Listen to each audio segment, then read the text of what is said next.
Column کا عنوان ہے چودھری گندم اور میاں گنا۔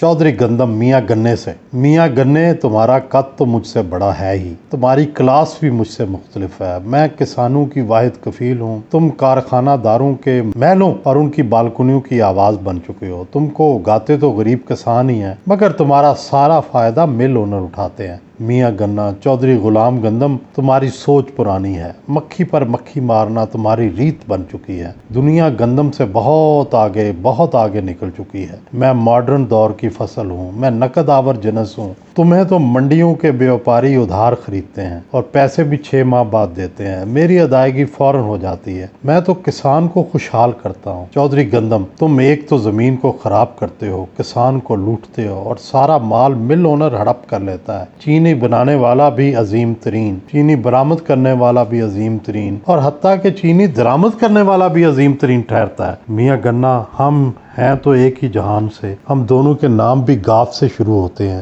مگر تم عام چیز ہو جبکہ میں خاص چیز۔ میں امراء اور ساہوکاروں سے کندھا ملا کر چلتا ہوں، جبکہ تم غریبوں اور کسانوں کی پیٹ کی آگ بجھانے سے آگے نہیں بڑھ سکے۔ چودھری گندم، میاں گنے، تم مافیا بن چکے ہو۔ تحریک انصاف ہو یا نون لیگ، ہر طرف تمہاری لابی غریب کسان کا استحصال کر کے کروڑوں کماتی ہے۔ تحریک انصاف کے دور میں تم وزیر ہوں یا ترین ہوں یا ہمایوں اختر ہوں، سب نے چینی کی برآمد سے کمایا، سبسڈی بھی لی، پھر چینی بھی مہنگی کی۔ میاں گنا، تم اتفاق والوں کو بھول گئے، وہ بھی شوگر مل اونر ہیں، وہ بھی چینی ہی کے کاروبار سے منسلک ہیں۔ چودھری گندم، اتفاق والوں کی شوگر ملیں تو عدالتی احکامات کے تحت 2 سالوں سے بند پڑی ہیں۔ تحریک انصاف والے گنجائش سے زیادہ پر ملیں چلا رہے ہیں، انہیں کوئی پوچھنے والا نہیں، سارا احتساب نون لیگ ہی کا ہو رہا ہے۔ میاں گنا، چودھری غلام گندم، تمہاری عیاشی ہے، تمہارا نہ کبھی احتساب ہوا ہے نہ ہوگا۔ گنے اور چینی کا تو ہر سال احتساب ہوتا ہے، گندم اور کپاس نیوے نیوے ہو کر نکل جاتے ہیں۔ گندم والوں کا احتساب اور پرکھ پرچول ضروری ہے۔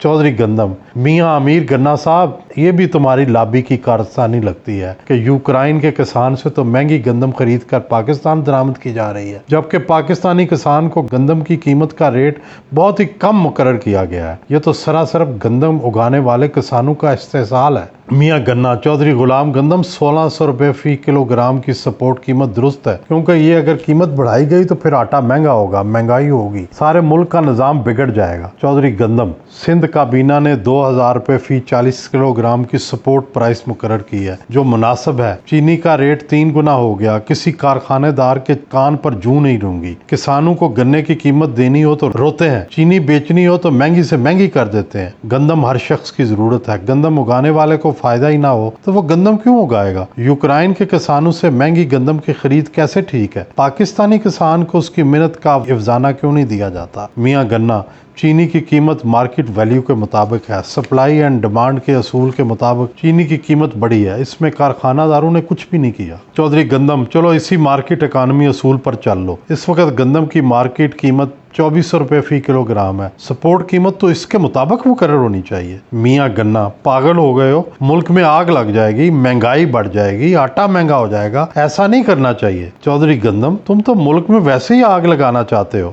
آدھے ملک کو غدار قرار دے کر کیا فائدہ ملے گا؟ اگر اس ملک کے بڑے بڑے لوگ غدار ہیں تو محب وطن ہے کون؟ میاں گنا، ایاز صادق کو اپنی غلطی سر عام تسلیم کرنی چاہیے، اس کا بیان اس کی شخصیت کے شایان شان نہیں تھا۔ قومی سلامتی کی باتوں کو یوں سر عام کہنا مناسب نہیں، یہ غیر ذمہ داری کا ثبوت ہے۔ چودھری گندم، پاکستان میں غداری اور کفر کے فتوے ہر وقت تیار رہتے ہیں، زیادہ اہم یہ ہو کہ اگر ہر بات کو جھوٹ اور سچ کے آئین میں دیکھا جائے۔ دنیا کا سپریم اصول سچ ہے، دیکھنا یہ چاہیے کہ چاہے معاملہ کتنا ہی حساس کیوں نہ ہو، اس معاملے میں سچ بولا گیا یا جھوٹ بولا گیا۔ ہمارے ہاں پیمانے ہی غلط بن گئے ہیں۔ میاں گنا، تو کیا تمہارے خیال میں ایاز صادق جیسے غداروں سے کچھ نہ کہا جائے، انہیں کھلی چھوٹ مل جائے تو یہ تو ملک اور فوج کا وقار خاک میں ملا دیں گے؟ ان کا احتساب ہونا چاہیے، ان پر آرٹیکل 6 کے تحت مقدمات چلنے چاہیے۔ چودھری گندم، دنیا میں جب بھی اپنے ملک کے لوگوں کے خلاف غداری کے مقدمات بنائے گئے، وہاں انارکی پھیلی۔ ویتنام کی جنگ کے دوران امریکہ میں میکارتھیزم کے نام سے غداری کے مقدمے چلائے گئے، آج تک اس دور کو تاریخ ترین سمجھا جاتا ہے۔ پاکستان میں شیخ مجیب اور خان ولی خان کی پارٹیوں کو باقاعدہ قانونی طور پر غدار ٹھہرایا گیا۔ نتیجہ کیا نکلا؟ مشرقی پاکستان الگ ہو ہو گیا اور ولی خان کے مطالبے پر صوبہ سرحد خیبر پختونخوا میں بدل گیا۔ میاں گنا، تم تو پاکستان کو غداروں کی سرزمین بنانا چاہتے ہو۔ پاکستان کا دفاع ہی اس کا سب سے مضبوط شعبہ ہے۔ اسی پر سوالات اٹھائے جائیں گے تو لوگوں کے ذہنوں میں ملکی سلامتی کے بارے میں تشویش پیدا ہونا لازم ہے۔ اب غداروں اور محب وطن لوگوں کے درمیان واضح لکیر کھینچی جانی چاہیے، غداروں کو سزا ملنی چاہیے۔ چودھری گندم، میں سمجھتا ہوں کہ کسی کو ریڈ لائن عبور نہیں کرنی چاہیے۔ اعتدال ہی بہترین پالیسی ہے۔ نہ نون لیگ ریڈ لائن عبور کرے اور نہ ہی پی ٹی آئی۔ انتظامیہ بھی غیر ضروری طور پر لوگوں کو غدار نہ بنائے۔ میاں گنا، جو لوگ ریڈ لائن عبور کر چکے ہیں انہیں تو سزا دیں۔ چودھری گندم، سزائیں دینے سے معاملہ رکتا نہیں بلکہ مزید آگے چلتا ہے۔ عمومی طور پر ایاز صادق کے بیان کو پسندیدگی کی نظر سے نہیں دیکھا گیا، لیکن اس کا یہ مطلب بھی نہیں کہ اسے غداری قرار دے دیا جائے۔ وہ اسپیکر قومی اسمبلی رہا ہے، شائستہ اتوار ہے، اس کی ماضی میں کوئی غلطی، کوئی ہلکی کوتاہی بھی پبلک ریکارڈ میں نہیں ہے۔ ایسے شخص کو یکدم ناپسندیدہ ترین قرار دینا انصاف کے تقاضوں کے خلاف ہے۔ میاں گنا، ملک اس طرح نہیں چلتے کہ ہر ایک کو عام معافی دے دی جائے، نہ ایاز صادق کو پوچھا جائے، نہ نواز شریف کے بیانیے پر سوال کیا جائے۔ اس طرح تو انارکی پھیل جائے گی۔ چودھری گندم، پکڑ دھکڑ والی انارکی چاہیے یا بیانات والی؟ پکڑ دھکڑ، گرفتاریاں، جیلیں زیادہ انارکی پھیلاتی ہیں۔ بیانیے سے سوال اٹھتے ہیں، پکڑ دھکڑ سے جذبات ابلتے ہیں۔ جذبات کا ابلنا زیادہ خطرناک ہے۔ میاں گنا، تم چاہتے ہو ملک اسی طرح پیسنجر ٹرین کی طرح چلے، گندم اگائیں، روٹی کھائیں اور سو جائیں؟ نئی سوچ اپناؤ، غداروں کو سزا دو اور ملک کو آگے لے جاؤ۔